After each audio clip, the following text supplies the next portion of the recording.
Madaragdagan ng halos 28,000 ang mga registered nurse o RN sa bansa matapos ilabas ang resulta ng June 12 Nursing Licensure Exam. Pero ang tanong, may trabaho naman kayang naghihintay sa mga nakapasa? Saksi si JP Soriano.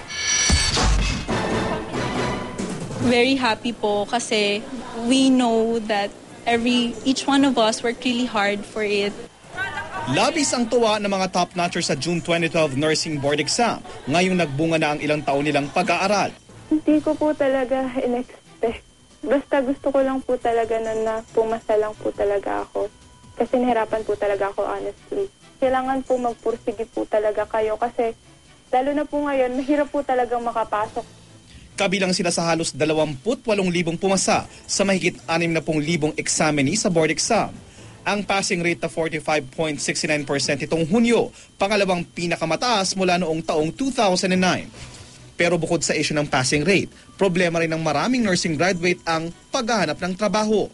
Ayon sa grupong NARS, halos wala raw opening para sa regular nurse employee sa public at private hospital sa bansa. Merong mga new openings, new countries na tumatanggap, no? Halimbawa, ang Middle East, isa pa ring bukas na bansa yan. Pero yun na nga, naging mas stringent ang requirements nila.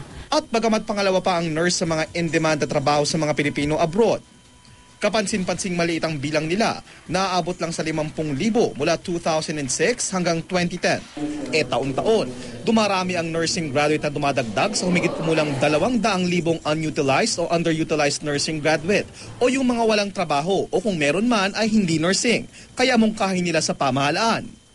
Bigyan mo ng ibang training ang mga nurses, mga non-traditional, so they can practice independently na labas dun sa mga traditional settings, like kung wala ka na sa ospital, pwede bang pumunta ka na lang sa komunidad at i-offer mo ang iyong serbisyo.